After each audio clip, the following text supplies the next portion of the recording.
The house is quiet. Minho and his fiancée, Seo-hyun, are having dinner. Layla serves them food. She's wearing her usual black uniform. Minho puts down his fork. He looks at Seo-hyun. I invited Layla to our wedding, he says simply. She's coming as a guest. Layla freezes with the plate in her hands. She quickly places it on the table and steps away. Seo-hyun stops eating. What? She says, her voice sharp. Minho shrugs. She's been with us for a long time, almost like family. Of course she'll be at the celebration. Seo-hyun stands up, points a finger at Layla. Are you crazy? Look at her. She's in a maid's uniform. She'll look terrible at our beautiful wedding. She'll ruin everything, Minho frowns. She'll wear another dress. No, Seo-hyun shouts. She'll still be a stain. She's not for places like this. She's a maid. Layla can't listen to this. Her heart is pounding. Seo-hyun's words cut painfully. She quickly walks out of the dining room into the hallway. The door closes. Layla runs to her room, slams the door, falls onto the bed. She's crying, loudly. Everything Seo-hyun said is true. Layla always knew it. She's not for pretty places. She ruins everything around her. Tears are streaming down her face. She feels very lonely. Suddenly, she hears a quiet knock on the door. She falls silent, holding her breath. Layla? It's me, Minho. Can I come in? His voice sounds calm from behind the door. Layla sits up quickly and wipes her face with her sleeve. She can't refuse the master of the house. She nods, though he can't see, and quietly says, Yes, come in. The door opens. Minho walks into the small room. He looks serious. He sees her red eyes and tear-stained face. I heard everything from the hallway, he says quietly. I'm sorry you had to hear that. Layla lowers her head. She's ashamed that he sees her in this state. It's okay, she whispers. The lady was right. No, Minho says firmly. He takes a step forward. She was wrong. And I don't want you to think that. He looks at her. Layla doesn't look up. She clasps her hands in her lap. Minho sighs. He glances around her modest room, then back at her. I want you to come to the wedding, and I want you to feel comfortable there. As an equal, as a guest. Layla finally looks up at him. There's confusion in her eyes. But how? She asks quietly. I don't have a dress. I don't have shoes. I don't know how to put on makeup like the other guests. Minho smiles. It's a kind smile. I'll pay for everything, he says simply. Everything. Layla blinks. What? What's it? Everything, Minho repeats. The best stylist and makeup artist in town. A new dress, anyone you choose. Shoes, a handbag, everything you need. Tomorrow is your day off. You can go and buy yourself everything to look the way you want. My money, my gift to you. Layla stops crying. The tears dry. She looks at Minho with wide eyes. She can't believe her ears. Really? She breathes. True. Minho nods. I already called my secretary. You'll get the money tomorrow morning. And a list of good salons. And then you decide how you want to look. A new light appears in Layla's eyes. These aren't tears anymore. This is interest. This is hope. She slowly straightens her shoulders. Any dress? She asks again. Any? And can they do your hair? They can. And makeup. And manicure. Whatever you want. Layla runs her hand through her plain hair. She thinks of the beautiful dresses she's seen in shop windows. She'd never even allowed herself to dream about them. A small, hesitant smile appears on her face. I don't know what to say. You don't have to say anything. Minho turns to the door. Just come tomorrow and pick out the most beautiful things for yourself. I want you to shine at my wedding. He leaves, leaving the door ajar. Layla is alone. She's no longer crying. She looks at her working hands. Then she gets up and goes to the small mirror above the sink. She looks at her reflection. Tear-stained eyes, plain hair. But now other thoughts are swirling around in her head. What dress should she choose? Long or short? Maybe with sequins? And what about high heels? She hasn't worn heels in a long time. She sits up on the bed, but no longer out of grief. She sits up to start making plans. She takes out her old phone and is already searching the internet for pictures of beautiful evening dresses. Her heart beats faster. Now it's out of excitement, out of anticipation. She goes to bed, but can't fall asleep for a long time. She imagines herself in a beautiful dress. She's going to a wedding, and no one looks at her like a stain anymore. She smiles in the dark. Tomorrow will be a special day. Layla wakes up early. Sunlight streams through her small window. She opens her eyes and immediately smiles. Today is no ordinary day. She jumps out of bed, feeling light. Her heart beats with happiness. Today, she is not a servant. Today she is a guest. She has money, and the whole day to look beautiful. Layla takes a quick shower. The warm water washes away the remnants of yesterday's tears. She sings to the sound of the water. A simple song. She hasn't sung for many years. She dresses in her best everyday clothes, plain trousers and a clean, light-colored sweater. Then she goes to the kitchen. She makes herself breakfast, scrambled eggs and toast. She eats with gusto. Yesterday, she barely had any dinner. While she's eating, the intercom rings. It's the courier. Layla approaches and receives an envelope, a thick envelope. Inside is a wad of cash and a piece of paper with the addresses of beauty salons and good stores. Her hands are shaking slightly. She's never held so much money. Layla quickly washes a plate, puts the envelope in her old but clean bag, and leaves the house. She walks to the main street to hail a taxi. She stands on the sidewalk and raises her hand. Cars drive past. She feels a little nervous. Then a yellow taxi stops. Layla gets into the back seat. "Where are we going?" the driver asks. Layla glances at her list. "To the shopping center on Central Street, please," she says confidently. She likes the sound of that. The car starts moving. Layla looks out the window. The city floats past. She sees shop windows, cafes, people. Today, she sees everything differently. Today, she is part of this world, not a servant rushing to buy groceries for her masters. The taxi stops at a large, shiny shopping mall. Layla pays and gets out. She looks up at the tall building. Then she takes a deep breath and steps inside. It's cool and beautiful inside. There are lots of people around, lots of shops. Layla walks along the first floor, looking at the signs. She's looking for an evening dress shop. She finds it. A large display case, and behind the glass, mannequins in luxurious dresses. Layla freezes.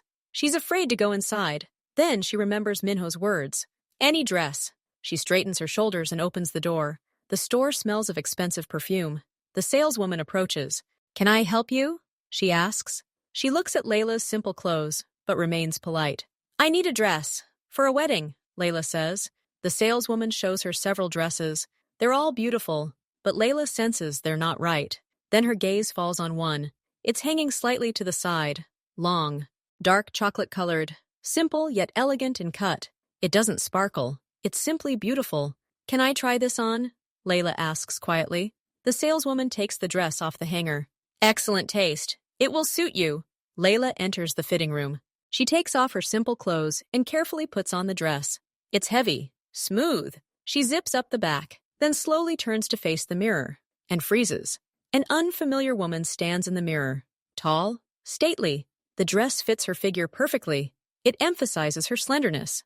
The color makes her skin glow. She feels different, beautiful, important. Layla can't take her eyes off her reflection. She turns slowly, her dress swaying softly. She smiles. Then she laughs. A quiet, happy laugh. "I'll take it," she tells the saleswoman as she leaves the fitting room. This is it. With her new dress in the bag, Layla feels like she's on cloud 9. She continues walking through the mall. Now she needs shoes. She walks into a shoe store. She quickly finds a pair of low-heeled shoes, the same deep shade as her dress. She tries them on. They're comfortable. And pretty. "And these too," she says to the salesperson. Then she sees a handbag. Small, elegant, with a thin handle. It matches the dress and shoes perfectly. Layla hardly hesitates. She buys the handbag too. She leaves the mall with several beautiful shopping bags. The sun is shining brightly. Layla feels like a winner. She has the perfect outfit. Now she's almost ready. She looks at her watch. Time is running out. She has an appointment at a beauty salon in an hour. She hails another taxi. This time, she gives the driver the address of the best salon on the list. In the car, she carefully peers into the bag containing the dress.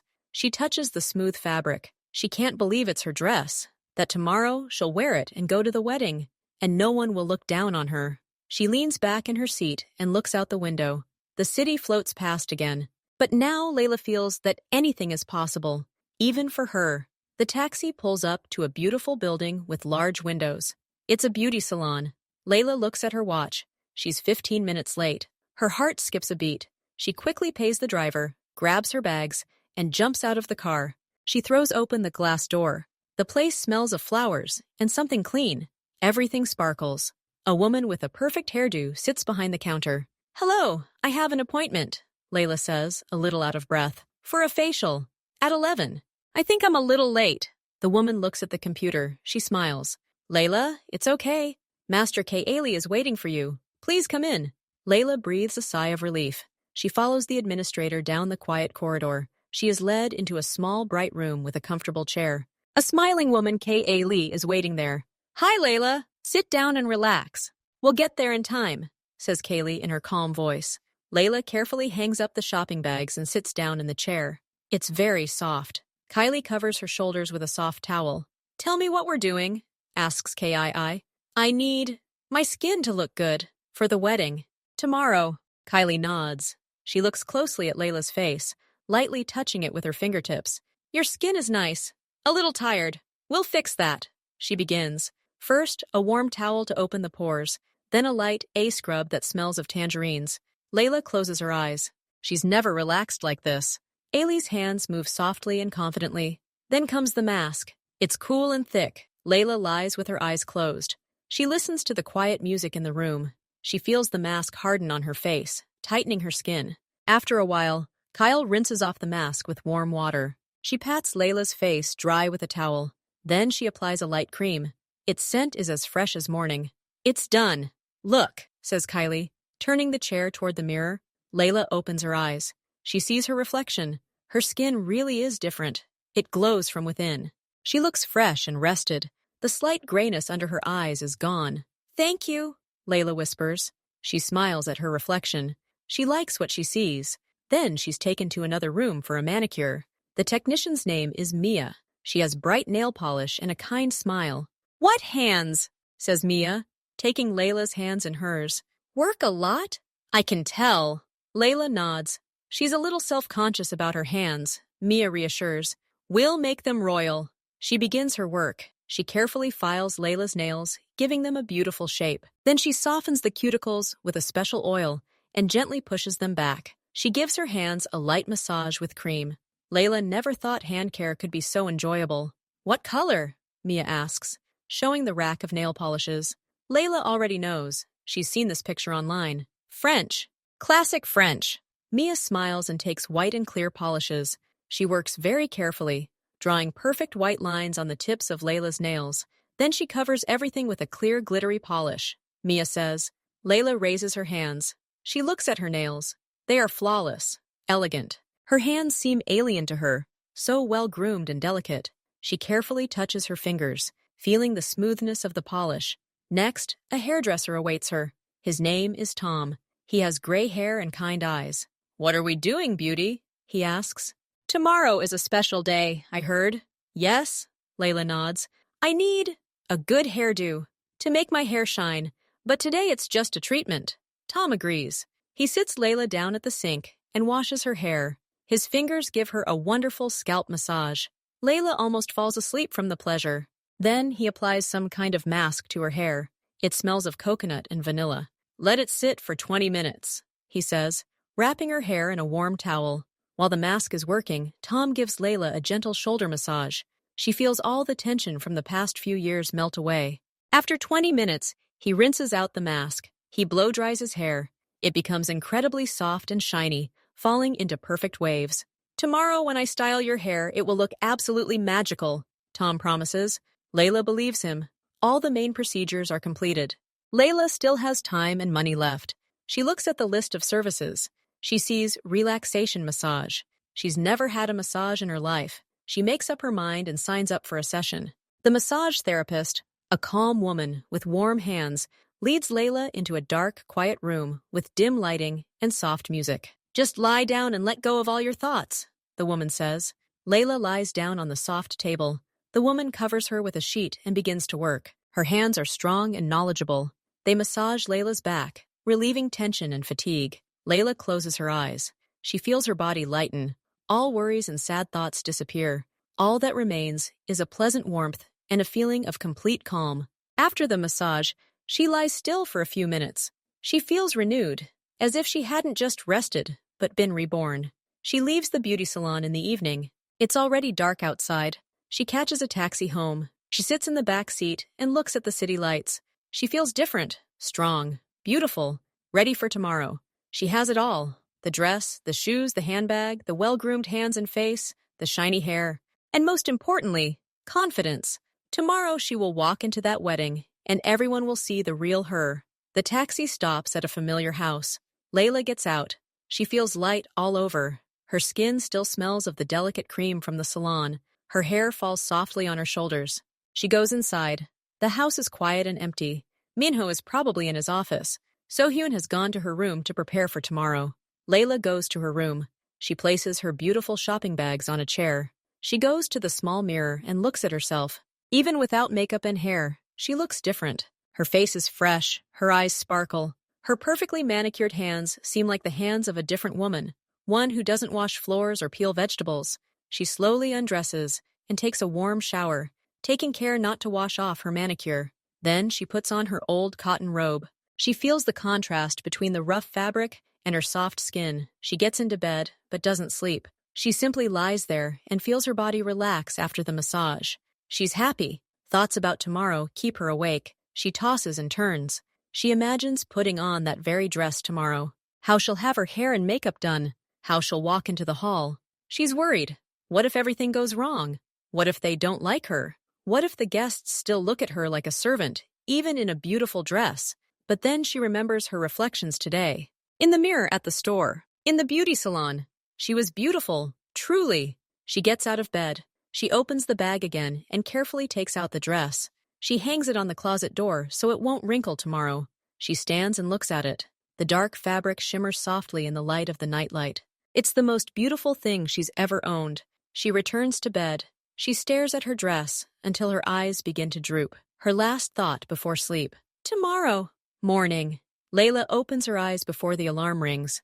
Her heart immediately starts beating faster. Today is the day. She jumps out of bed. She quickly washes her face with cold water to wake herself up. She puts on simple, comfortable clothes, a tracksuit, so that nothing will get in the way or wrinkle in the taxi. She sips a quick cup of tea, standing at the kitchen counter. She has no time for breakfast today. Her entire being is focused on one thing, getting to the salon as quickly as possible. She checks to make sure she's got everything. Her purse, her shoes, the dress itself in its protective case. Everything's in place. She takes a deep breath and leaves her room.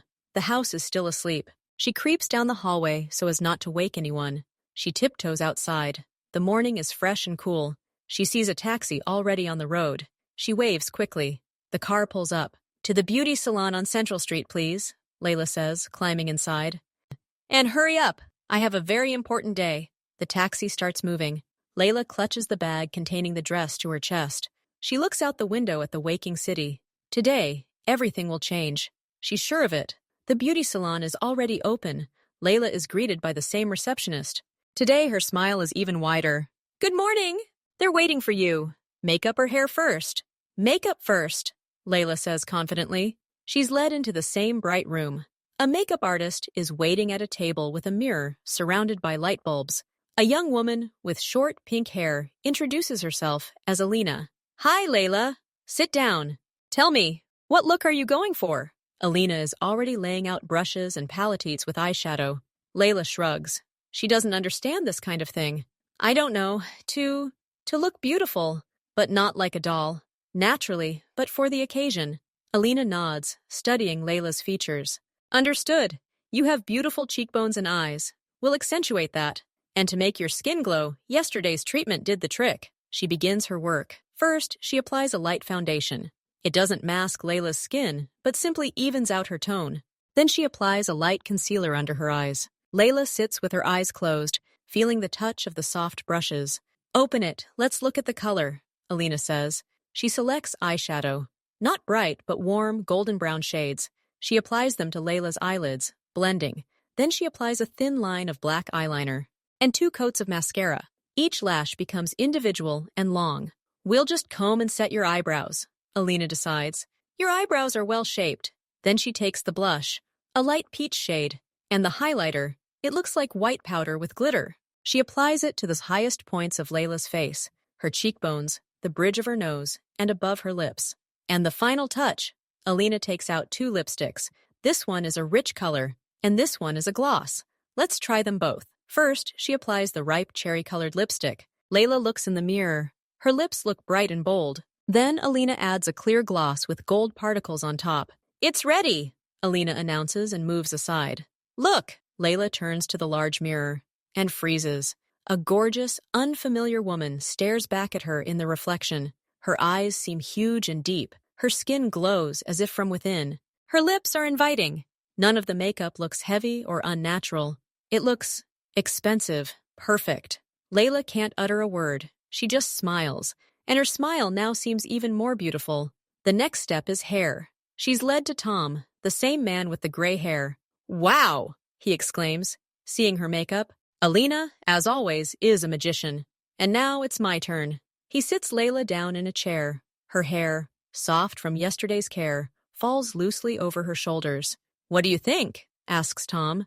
I don't know, Layla admits honestly. Just not too difficult. Trust me, he smiles.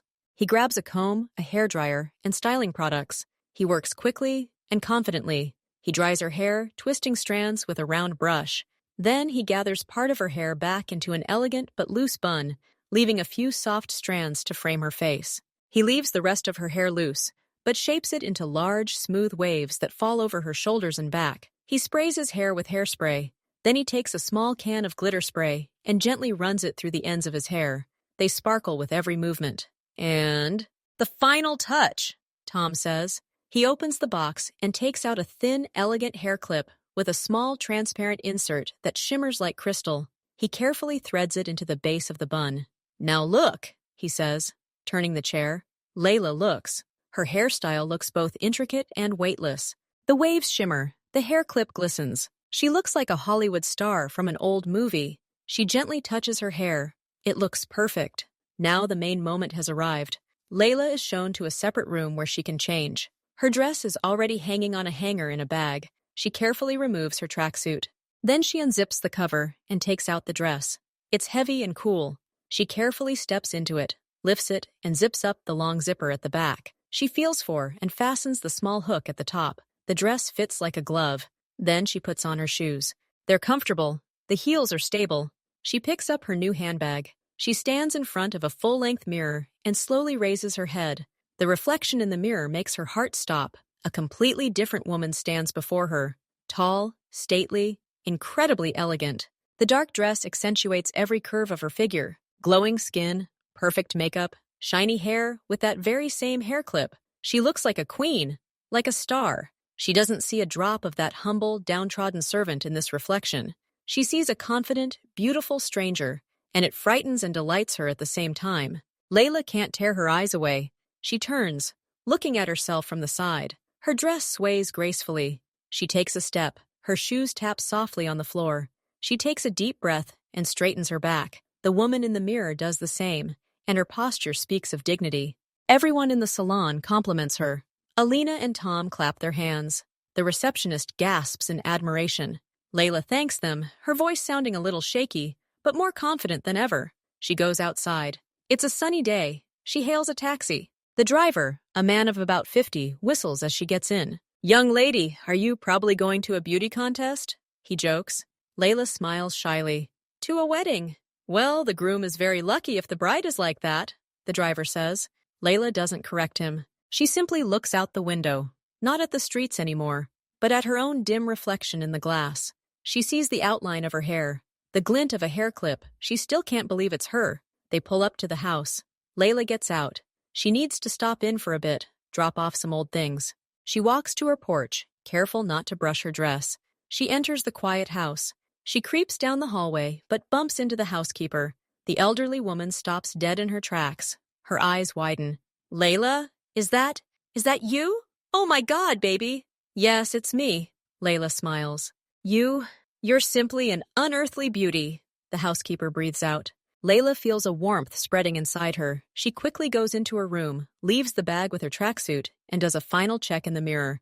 Everything is perfect. She's ready. She calls a taxi again. This time, she gives the address of a luxurious country club where the wedding is taking place. The journey takes about 40 minutes. Layla is hardly worried. She feels a strange calm. She did everything she could. Now she is who she is. The taxi turns off the main road onto an alley leading to the club. Green lawns and flowers surround it. A large, white, colonial-style building is visible.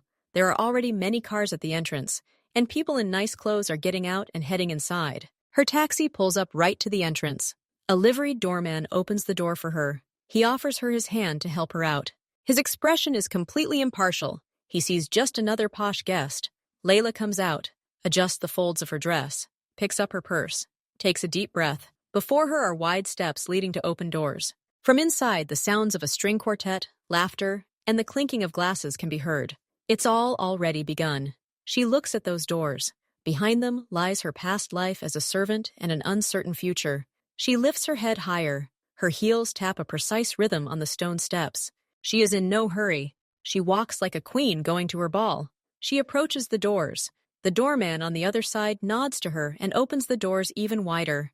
Layla crosses the threshold. She enters the hall. Layla takes a few steps into the hall and stops, letting her eyes adjust to the light. The hall is huge and bright. High ceilings, white columns, white roses and silk drapes are everywhere. To the left, by the huge window, stands a beautiful arch decorated with flowers. In front of it are Minho in a black tuxedo and Seohyun in a fluffy white dress. The priest stands nearby. They are preparing to exchange rings. But Layla only sees this out of the corner of her eye, because the second she stops, strange things begin to happen to her. First, the string quartet falls silent. One of the violinists, who had just turned toward the entrance, pauses, bow suspended in midair. The sound breaks off on a high note. Then the voices fade. A group of guests to the right, who had been animatedly discussing something, falls silent. One woman in a blue dress, raising a glass to her lips, stops her hand halfway. Then heads start turning. First, those closest to the entrance. The man in glasses looks at Layla, his eyebrows rising. His wife quietly taps his arm and makes a motion with her eyes. Look. A whisper runs through the room like a gentle breeze. It's quiet, but audible in the silence. Who is that? Did you see her on the list? My God, she looks so... All eyes are now on Layla. Dozens of pairs of eyes study her. Her perfect dark dress, her glowing skin, her flawless hair. They look at her not as an uninvited guest, but as a secret celebrity whose appearance has shocked everyone.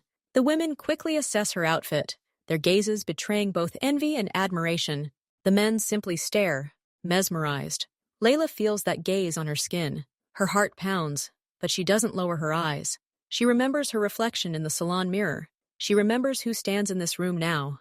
Not a maid, but a woman crafted by the city's finest craftsmen. She takes another step forward, nodding gracefully to a familiar face. Lawyer Minho, who stares at her, his mouth wide open. A slight smile plays on her painted lips. She knows she looks flawless, and she lets everyone see it. Minho stands under the archway at this moment. He holds a fountain pen. A large, ornate marriage contract lies on a carved table in front of him. He must sign it. This is the last formality before the exchange of rings. He's a little distracted. His thoughts are somewhere far away. All of this, the flowers, the guests, Sohyun's dress, seems beautiful to him, but like some distant spectacle. He listens mechanically to the priest's words, nodding. His gaze wanders aimlessly around the room. It glides over the familiar faces of the guests, the tables laden with refreshments, the enormous windows. Then his gaze returns to the document. He concentrates. He grips his pen tighter. He brings it to the paper, to the designated line. And at that very moment, right before he signs the first letter of his name, he looks up. He doesn't know why, just because. His gaze cuts diagonally across the room and lands on the spot everyone is looking at. A woman in a stunning dark chocolate dress. Minho freezes. The pen in his fingers stops moving. He sees only her. She stands like a statue, in the beam of light from the side chandelier. Her dress clings to her figure, as if it were tailored specifically for her. Her hair shines, shimmers. Her face. He can't make out details at this distance, but he sees an aura of absolute, undeniable beauty and confidence. He sees everyone looking at her. The way men freeze, the way women try not to show their shock. His mind is empty. There's only one thought. Who is this? He frantically runs through his memories of all his acquaintances, all his partner's daughters, all the socialites. No one. This woman doesn't resemble anyone in his circle. She looks different, more stylish, more mysterious, more genuine. He forgets the pen in his hand. He forgets Sohyun, who's standing half a meter away and whispering something to him, probably asking what happened. He forgets the priest. His entire world has narrowed to a single point in the hall. He watches, unblinking. His brain, honed by years of handling complex cases, begins to work. He analyzes the details. First, the silhouette. Tall, slender, straight back. A familiar outline, perhaps. Then her demeanor. She stands calmly, without fidgeting. Her posture isn't pompous, but confident. There's something familiar about it. A dignity he's seen somewhere before, but never noticed. Then his gaze catches on a small detail. Something small glitters in her hair, in that elegant updo. A barrette. A simple, elegant barrette. And suddenly, an image flashes through his mind. The morning light in his office. Layla serving him coffee. On her ordinary black uniform, pinned to the very edge of the collar, was the same small, discreet barrette, keeping her hair out of her face. He'd seen it 1,000 times and never noticed. Ice begins to build in his chest. His gaze is now fixed on her face. He peers, trying to overcome the distance, the makeup, the new hairstyle. He searches for something of his own, something real, and he finds it. He sees the line of her cheekbone, that same, slightly sharp, beautiful line. He saw it when she was hunched over, washing the floor in the hall. He sees the way she tilts her head slightly as she listens. He sees, yes, he's sure now. He sees a small, barely noticeable mole just above her left eyebrow. That very one. The air rushes out of his lungs in a silent exhalation. Layla! The word strikes like thunder inside him. It's not just a thought. It's an earthquake. Everything he knew, everything his world was built on, predictability, status, a comfortable marriage, suddenly collapses with a deafening crash. This is Layla, his maid, the same girl he consoled yesterday in her tiny room, who cried because she considered herself a stain, who wore an old black uniform. But this isn't that Layla. This is someone else, a sleeping beauty who has finally awakened. And she didn't awaken for someone else. She awakened for herself. And looking at her now, Minho realizes with horror and delight one simple thing. He's never seen anything or anyone more beautiful in his life. Not Sohyun in her expensive dress, not the models on the covers of magazines, not the movie stars. This woman, shining 20 steps away from him, is a new standard, and he slept through her all these years, thinking she was just part of the decor. He stands, frozen. His hand, clutching the pen, slowly lowers. He doesn't even hear the quill as it falls softly onto the parchment of the marriage contract, leaving a blot. His entire plan, his entire future life, everything that had been planned down to the last detail, now seems petty, insignificant, and utterly wrong. He looks at Layla. She, sensing his gaze, slowly turns her head. Their eyes meet across the hall, filled with people frozen in anticipation. In her eyes, he sees not the timidity of a maid, but a calm, clear question. And in that moment, Minho realizes the choice has already been made. His heart and mind, which had never seen eye to eye, finally scream in unison. Everything he needs now lies not under this flower arch, but there, at the entrance. The silence in the room deepens. Everyone waits to see what happens next. Minho looks at Layla, then slowly turns his head and looks at Sohyun, who's standing next to him. Her face is pale with bewilderment and mounting anger. Minho, what's going on? She hisses through her teeth, maintaining a smile for the guests. Sign already! Minho doesn't move. He looks at her, but it's as if he doesn't see her. He sees only the expectation in her eyes, the expectation of status, wealth, victory, and he understands that he can't give it to her. Not now, not after what he's just realized. He takes a step back from the table with the contract. The light sound of his heels on the marble floor echoes in the silence. I'm sorry, Sohyun, he says loudly. His voice is clear and calm. He doesn't shout, but it carries to the farthest corner of the room. I can't do this! The whispers in the room turned into a roar. Someone gasped.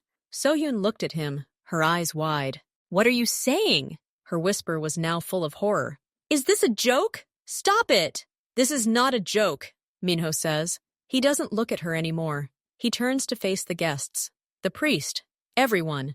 The ceremony is over. There will be no wedding. The room explodes with sound. The guests all start talking at once. Someone jumps up. Someone drops a glass. The sound of breaking glass cuts through the noise. Sohyun steps forward and grabs Minho by the sleeve of his tuxedo. Are you crazy? Look at me. We planned everything. Everyone's here. Her voice breaks on a high note, losing all composure. Minho gently but firmly pulls his hand away. I said I can't. This is my final decision. Thank you all for coming. I apologize for the inconvenience. He bows to the guests. A brief, formal bow of the host, announcing the end of the reception. Then he turns his back to Sohyun, to the priest, to the flower arch. His entire attention is now focused on one point, on Layla. Layla stands at the entrance, paralyzed. She heard his every word. She saw him step away from the table. She saw him announce the cancellation. But her brain refuses to comprehend it. This is some kind of dream, or a terrible mistake. And here he comes. Minho steps down from a small platform under the arch and begins to walk across the hall. The guests part before him, forming a living corridor. All faces are turned towards him, full of shock and curiosity. He doesn't look at anyone. His gaze is fixed on her. Layla wants to run, vanish, hide, but her feet feel rooted to the ground. She can only watch him approach. His black tuxedo, his serious, collected face. He stops in front of her, very close. Now she can see every detail of his face. She sees the determination in his eyes. And something else, astonishment mixed with tenderness she's never seen before. The room froze, watching them. Even Sohyun stopped screaming and watched, gripping the edge of the contract table. "Layla!" Minho says. His voice is quiet, but clear in the silence of the room. She can't answer. She only nods, feeling her chin tremble. "You look incredible today," he says. And there's no simple compliment in those words. It's a statement of fact that still takes his breath away. But it's not just that. He pauses, collecting his thoughts. "I looked at you and didn't understand who you were. Then I recognized you, and I realized something. I was blind. All these years. I saw the uniform. I saw the position. But I didn't see you. So strong. So beautiful. So real." Layla feels tears welling up in her eyes. She blinks desperately, trying to hold them back. She's afraid of ruining her makeup. Afraid it will all fall apart. "I called off the wedding," Minho continues, even quieter, "because when I saw you, everything else stopped mattering. That whole picture," he makes a slight gesture around them, "it instantly became empty, false. The only thing real in that room was you." He extends his hand to her, not to take hers, but simply palm up, offering his choice. "I was wrong. The most beautiful woman has been by my side this whole time. And if you will allow me, I want to correct that mistake, right here, right now. Not as master and servant, as man and woman." Layla looks at his outstretched hand, looks into his eyes. There's no mockery in them, no playfulness, only serious, frightening sincerity. I don't understand," she finally breathes out. "I'm asking you to marry me, Layla," Minho says bluntly. "If you want, now. Instead of that ceremony, it will be ours." The silence in the hall is broken by an icy, piercing scream. "No!" All heads turn toward the arch. Sohyun steps down from the dais, her white dress billowing around her. Her beautiful face is contorted with such rage and hatred that several guests instinctively recoil. She walks towards them, her heels clicking furiously on the floor. You! She points a finger at Layla. Her finger trembles. "This is all your fault! You! The maid! How dare you! How dare you come here, dressed up on our dime, and ruin my life!" Layla instinctively takes a step back, but Minho stays put, his body lightly shielding hers. "Sohyun, calm down," he says firmly. "This is my decision, not hers." "Your decision?" Sohyun laughs hysterically. She's already next to him. Her eyes are shining with tears of rage. "You've gone crazy because of this doll that was made with your own money. Look at her. She's not your kind. She's a nobody. She doesn't belong here." She looks around, seeking support from the guests, but everyone looks away. No one wants to interfere. Sohyun screams, her voice breaking. "With your money! And now you want to marry her? This is ridiculous! This is shameful!" Her gaze falls on the nearest table, where glasses of champagne are standing. Without thinking, in pure animal rage, she grabs the nearest glass by the stem and throws it with all her might at Layla. Time slows. The glass flies, spinning, glittering in the chandeliers. Layla freezes in horror, but Minho moves faster. He takes a sharp step forward and to the side, raising his hand. The glass misses Layla. It shatters with a clang against a marble column right next to them, sending champagne splashes and shards of glass flying everywhere. Several guests scream. Sohyun's heavy breathing could be heard. Minho stands between her and Layla. His face has become stony. His usually calm eyes now burn with a cold, dangerous fire. The same fire his business enemies see. "That's it," he says quietly. but in a way that sends shivers down everyone's spine within 10 meters. You've crossed the line. Go away. Now, before I have you carried out. Sohyun looks at him. She sees in his eyes that it's over. Completely. Her anger gives way to despair. Tears, real tears of hurt and humiliation, stream down her cheeks, smearing her perfect makeup. She no longer screams. She looks at Layla in her perfect dress, at Minho, who is defending her, and she realizes she's lost everything. She lets out a strangled, groan-like sound, turns sharply, and runs back toward the archway. She doesn't go to the main entrance, where the guests are standing. She runs to the side door leading to the service areas, so as not to see anyone else. The door slams behind her. The room is quiet again. Everyone looks at Minho and Layla. Minho exhales slowly. He brushes invisible dust from the lapel of his tuxedo. Then he turns to Layla. His face changes again. The dangerous glint in his eyes fades, replaced by the same question and hope they were there a moment ago. He extends his hand to her again. Around them, shards of glass and a puddle of champagne glitter on the floor, an absurd reminder of the scandal that just occurred. I'm sorry about this scene, he says quietly, just for her. My day shouldn't have started like this, but it can still end right. What do you say, Layla? Layla looks at Minho's outstretched hand. She looks at his face. There's a silence all around, full of anticipation. The shards of glass on the floor sparkle like strange confetti. She slowly raises her hand and places it on his palm. Her perfectly manicured fingers rest on his skin.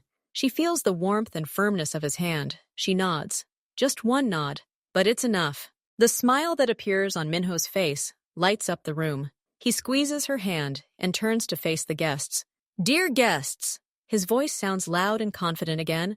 The wedding will take place. I apologize for the short interruption and the change in the program. Priest, please be so kind. The elderly priest, who had been standing bewildered under the arch this entire time, recovers from his shock. He shuffles his papers, nods, and gestures invitingly. Minho leads Layla through the hall. Now the guests look at them completely differently. There's no shock. There's curiosity, surprise, and even approval on some faces. The story that just unfolded before their eyes turned out to be far more interesting than the planned ceremony. They approach the arch.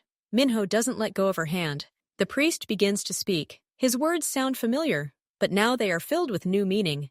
Layla barely hears them. She feels her heartbeat in her temples. She looks at Minho, and he looks at her. There is no doubt in his eyes, only determination and a new, deep respect. Layla, do you agree to take this man as your husband? The priest asks. Yes, she says. Her voice is quiet but clear. She's no longer afraid. I agree. Then the rings. They don't have rings. But one of the guests, an old friend of Minho's, quickly slips a simple gold ring off his pinky and holds it out. Minho takes it and carefully places it on Layla's finger. It's a little big, but that doesn't matter. For Minho. But Layla remembers the thin gold chain around her neck, a simple one she's worn for years under her uniform. She takes it off. Minho holds out his hand, and she wraps the chain around his ring finger, tying the ends in a small knot. It's both strange and touching. I now pronounce you husband and wife, the priest says, and the hall erupts in applause. Real, loud, sincere.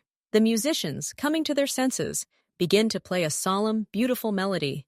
Guests approach to congratulate her, cautiously at first, then more boldly. They shake Layla's hand, call her by name, smile. No one remembers her previous role. In this moment, she is simply the bride. His choice. The photographer, who had been standing there in a stupor this whole time, starts clicking feverishly. He catches the moment when Minho finally hugs Layla. She presses herself against his tuxedo, hiding her face, and he places his hand on the back of her head, gently pressing her to him. It's not a kiss. It's something more profound, a gesture of protection and acceptance. The party continues. The tables are laden with food, the music is playing, the champagne is flowing. Now it's truly a celebration. Lively, a little crazy, but genuine. Layla is surrounded. People are talking to her. She responds, timidly at first, then with increasing confidence. She catches the women's glances, but now they read less envy and more interest. She is the main character of the day, and everyone has accepted it. Late in the evening, they leave. Not in a limo, but in Minho's regular car. He drives. They're both silent, but it's a calm, tired silence. The car pulls up to the house. The house is dark and quiet. They go inside. The first thing Layla notices is the emptiness. The tall vase of exotic flowers that Seo-hyun loved so much is gone from the hall. Her light stoles are gone from the hanger. The air is devoid of her strong perfume. I asked the housekeeper to pack all her things, Minho says quietly, taking off his jacket. They were taken to her house this morning while we were at the ceremony, so there wouldn't be any reminders. Layla nods. She goes into the living room. Everything is in its place, but it feels different. The house seems to have exhaled. It's become simpler, calmer. She turns to Minho. They're alone now. No guests, no spectators. The excitement creeps up on her again. I'll go to my room, she says, unsure what else to say. Minho shakes his head. No, your room is up here now, with me. But if you're not ready, if you want to be alone, he trails off, giving her a choice. Layla looks at the stairs leading to the second floor, to his private quarters, where she's only ever had access for cleaning. She takes a deep breath. No, I don't want to be alone. He smiles and extends his hand to her. They climb the stairs. He leads her not to his old bedroom, but to another, brighter room. It's also fresh here, devoid of any personal belongings from the past. There's a large bed, floor-to-ceiling windows, and a door to the walk-in closet. It's all yours, he says simply. Tomorrow we'll go and buy whatever you want. Furniture, clothes, everything. Layla goes to the window, looks out at the dark garden. Then she turns to him. She's still wearing her chic dress, but she feels tired, pleasantly and deeply. I don't know what tomorrow will be, she admits quietly. And I don't know, Minho agrees, coming up to her. And this is probably the first time in years. But I know I want that tomorrow to be with you. He gently touches her cheek, running his thumb over the skin. She closes her eyes. I'm afraid you'll wake up and realize you made a mistake, she whispers. The only mistake I made was not noticing you for so long, he replies just as quietly. And I'm not going to repeat it. He helps her unfasten the complicated clasp of her dress. It falls softly to the floor. She stands before him in simple lingerie, feeling vulnerable but not shy. He looks at her not as an ornament, but as a person. He takes her hand and leads her to the bathroom. 2 soft robes are already laid out there. They wash themselves, washing away the remnants of this crazy day. Hairspray, makeup, tension. Then, in their robes, they sit on the edge of the huge bed. There's no first-night passion, just exhaustion and immense relief. He hugs her, and she snuggles into him, resting her head on his chest. They lie like that in the darkness, listening to each other's heartbeat. Thank you, Layla says quietly into the darkness. For what? Minho asks just as quietly. For seeing me, the real me. He doesn't answer. He just hugs her tighter. Outside, the night is quiet. In a house where peace has finally returned, they fall asleep together. The past is left behind the door, and the future, unknown and frightening, now seems full of possibilities. And they will face this future together. Who would have thought that everything would turn out this way? They were lying in the dark, almost on the verge of sleep, when Minho's phone vibrated softly on the bedside table, its greenish glow illuminating part of the room. Minho sighed, reluctantly freeing his hand from where Layla's head was resting. He reached for the device. Sorry, this might be important, he muttered, squinting at the bright light. Layla nodded, half asleep, her face buried in the pillow, which smelled of fresh linen and something new, unfamiliar, but pleasant. Minho unlocked his phone. The message was from an unknown number, but the first sentence made everything clear. He read it silently. Then his shoulders trembled slightly. Layla, sensing the movement, opened one eye. Did something happen? She asked, her voice sleepy. Seo-hyun, Minho said simply. But there was no alarm or anger in his voice. There was something else. He turned the phone toward Layla. She propped herself up on her elbow, pushing her hair out of her face, and began to read. The white text glowed in the darkness. Congratulations on your brilliant victory over the naive Maid. Enjoy your new toy while you can. You think you're in control?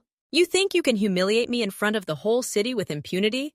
Wait, my revenge will find you, and your new wife will soon find out who she's tied the knot with. She'll realize she agreed to live with a monster, and she'll regret it every day. Sweet dreams in your new nest, Minho. It won't be for long. Layla read to the end. Then she read it again, and instead of the expected fear, the chilling horror, or even the slightest unease, she felt absurdity. The absurdity of these pompous words, flying into their quiet, warm room in the middle of the night. She looked at Minho. His lips were trembling. He was trying to hold back his laughter. His eyes, glittering in the light of the screen, were filled not with malice, but with pure, good-natured amusement. Monster, he quoted, and a stifled laugh escaped. Naive servant. God, she watches too many bad TV shows. Layla couldn't take it anymore either. A quiet, sleepy laugh rolled across the bed. She fell on her back, covering her face with her hands. Oh no. Sweet dreams in your new nest. She tried to speak through her laughter. That's so pretentious. Minho fell back against the pillows, shaking with silent laughter. The phone fell from his hands onto the blanket. I can imagine her writing that, he breathed, wiping a tear from the corner of his eye. Probably with such a tragic expression on her face, in a dark room with only a candle. And definitely gritting her teeth, Layla added, laughing almost hysterically. All the stress of the day, all the incredible tension, finally found an outlet in this strange, uncontrollable reaction. The threat was so hollow, so devoid of any real force in the context of their warmth and fatigue, that it only evoked laughter. You know what? Minho said when their laughter died down a bit. He rolled onto his side, propped up on his elbow, and looked at Layla. His face was soft and relaxed. I suddenly wanted cocoa, hot, sweet, with marshmallows, like when we were kids. Layla stopped laughing. She looked at him in surprise. Cocoa? Now, it's midnight. Right now, he said, already sliding out of bed and groping for his slippers. After such an epic message, we need to perform a ritual of home comfort, to finally dispel the evil spell. Let's go to the kitchen. He extended his hand to her. Layla, still smiling, took it. She threw on her robe, and he his. Like two conspirators, they slipped barefoot out of the bedroom and quietly descended the stairs into the dark hall, and from there into the large, now so quiet kitchen. Minho flicked the switch. A soft light came on over the large island. Everything was clean and tidy. Layla, out of habit, immediately reached for the cupboard where the cereal was stored, but stopped. This was no longer her work area, Minho said, as if reading her thoughts. He walked over to the same cabinet. Show me where you hide your cocoa. At your place. Simple words that once again made her not a guest, but a hostess. She smiled and nodded toward the top shelf. There, in the blue jar.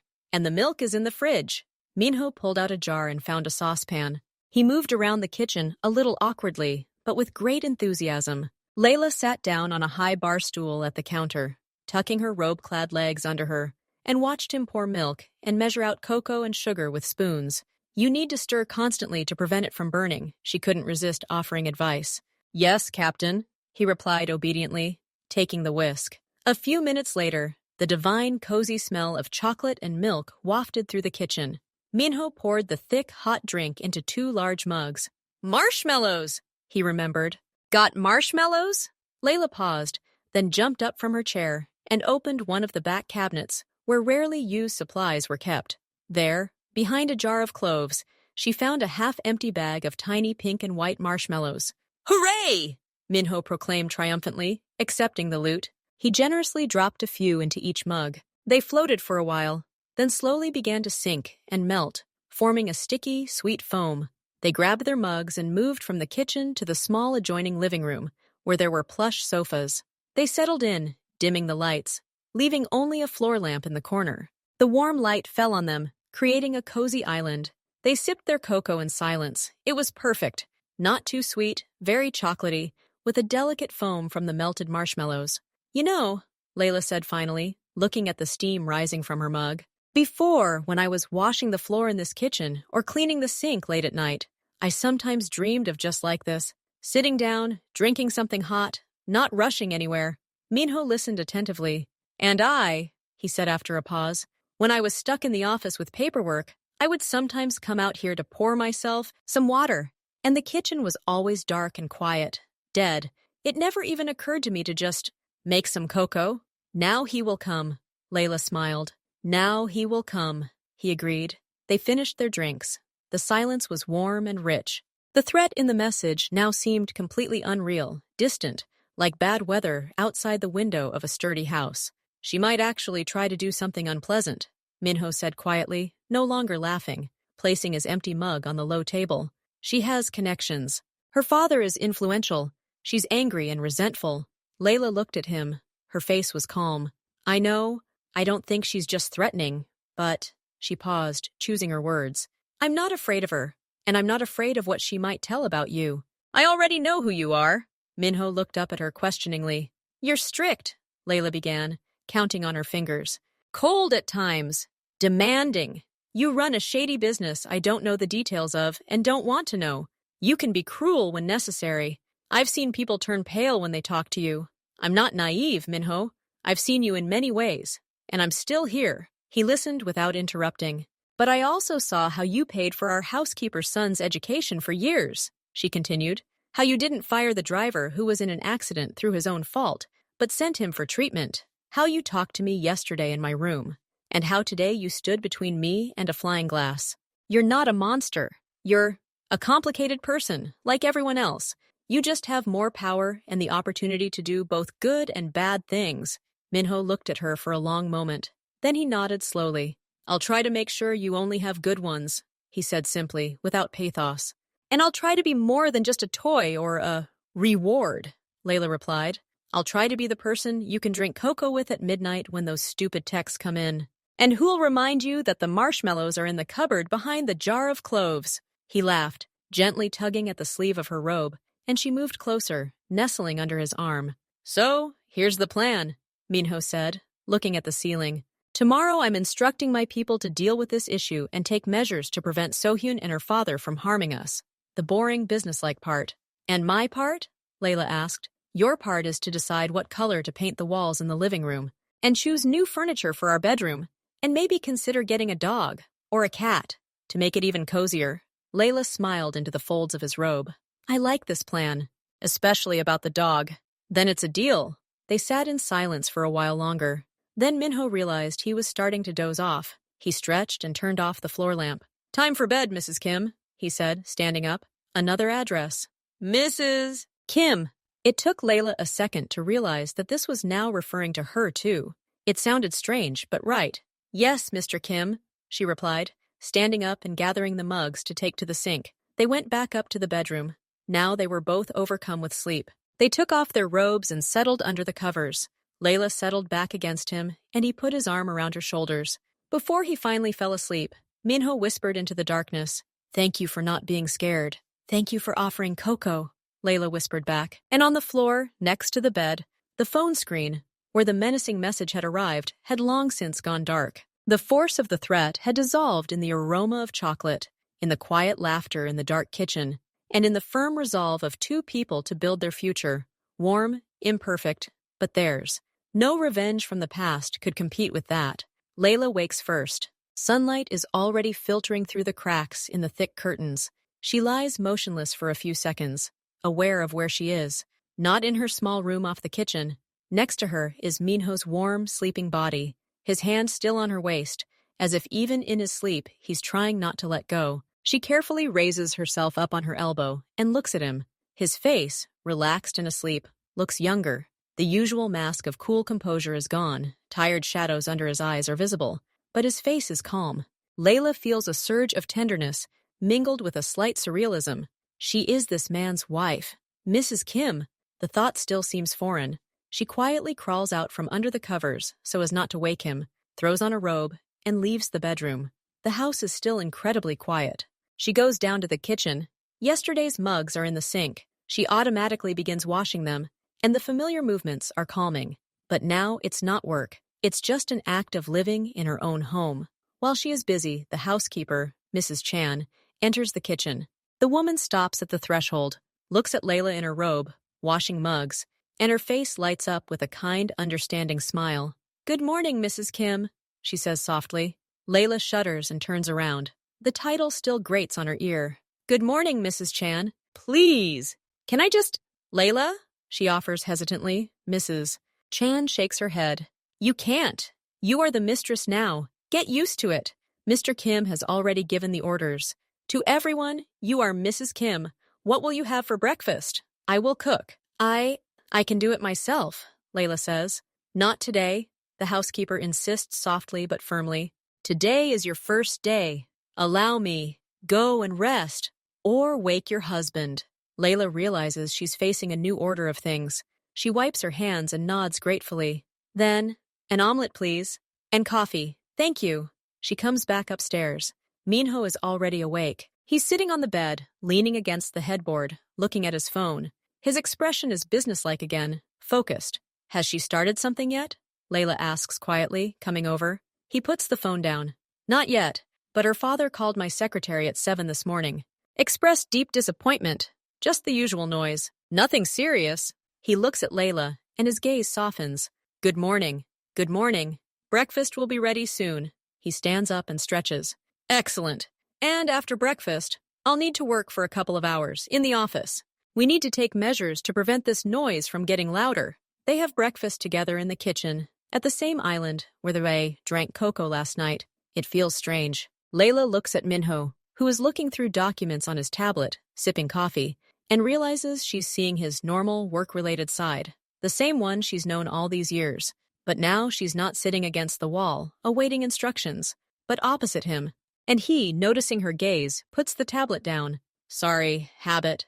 It's okay, she says. I told you I know who you are. Work is part of it. After breakfast, he retires to his study. Layla is left alone. She wanders around the house, which is now officially her home. She enters the spacious, almost empty living room. She remembers his words about choosing the color. She opens the curtains. Sunlight floods the room. It's bright and empty, like a blank slate. She hears snatches of his conversation from behind the closed office door. His voice is harsh, uncompromising. Yes, I understand, but his contract depends on our lending. Politely but clearly make it clear to him that any support for his daughter's actions will be regarded as a hostile act.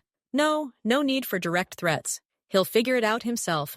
A financial audit? Yes, that's a good idea. Initiate it. Let them have other concerns besides my personal life. Layla listens. Yes, this is the same Minho. Cold, calculating, able to pull the right levers. A monster in the eyes of those who cross him, but he does it to protect their new, fragile world. She doesn't feel fear. She feels confidence. He's doing it. She leaves the hallway so as not to disturb him. She goes up to their bedroom. She sees her gorgeous dress from yesterday on the armchair. She carefully hangs it in the empty closet. Several of his suits hang nearby. Their clothes will now hang together. A simple but important symbol. About 2 hours later, Minho emerges from his office. He finds her in the small winter garden, simply sitting and looking at the cacti. Is it done? She asks. Started, he corrects. It's like a chess game. The first move is made to limit the opponent's options. So Hyun's father is a pragmatist. He won't risk the business because of an offended daughter. He'll calm her down. And if not, I have other moves. He sits down next to me. Bored? He asks.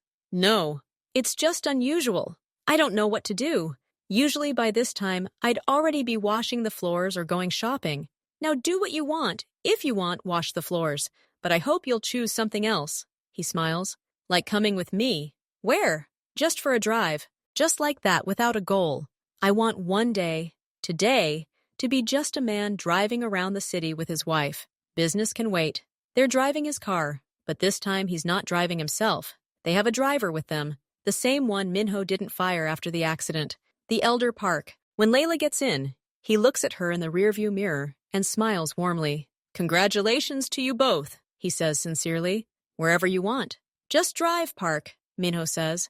Wherever your eyes take you. They drive through the city. The windows are slightly open. A warm breeze blows. They don't talk about Seohyun or business. Minho shows her places from his childhood. His old school, the park where he used to walk with his grandfather. He speaks simply, without embellishment. Layla listens, absorbing these details, forming a new image of the man she thought she knew. But in reality, she doesn't. He asks her about her childhood. She tells him sparingly.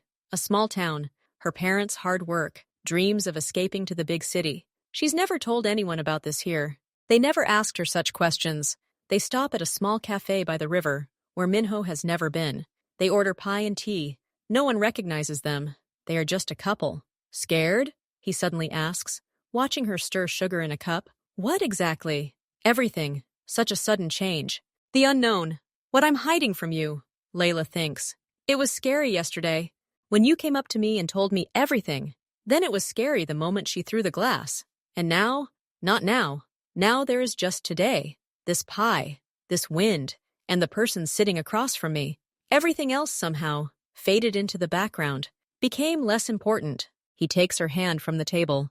His fingers gently touch her perfect, if slightly tired manicure. I'll give you one piece of advice as an old businessman, he says. Never show people what you're afraid of, even if everything inside is clenching. Confidence is half the battle. And if you're afraid of something together, then do something simple and ordinary. Like Coco, like this trip. It grounds you. It doesn't let the fear get inflated. Is that your strategy? She asks. Yes, and it's working. So-hyun was afraid of losing her status and appearing weak. Her father is afraid of her money. And you and I, we're just drinking tea. And we're stronger because we have nothing to lose except this moment. And we value it. They return home that evening. Mrs. Chang is waiting for them in the hall with a small envelope on a silver tray. This came for you, sir. Personally delivered. Minho takes the envelope. It's unstamped. Delivered by courier. He opens it. Inside is a single piece of paper. He reads it and hands it to Layla. This is a formal, matter-of-fact letter from the law firm representing So-hyun's family. It states that their client withdraws all claims, will not challenge the termination of any preliminary agreements, and requests that the matter be considered closed. To maintain decorum, a period of mutual non-interference and restraint in the public sphere is established. In effect, it's a capitulation under the guise of legal language. His first move worked, Layla says quietly, handing back the letter. This isn't the end, Minho says, throwing the envelope on the table. This is a truce, but it's enough for a start. He turns to Layla. You still haven't changed your mind? She looks at the letter, then at him, shakes her head. No, I'm still here. He puts his arm around her shoulders and they go to dinner. The threat had receded, transformed into a scrap of paper. Ahead lay ordinary life, with all its difficulties, conversations, and growing accustomed to each other.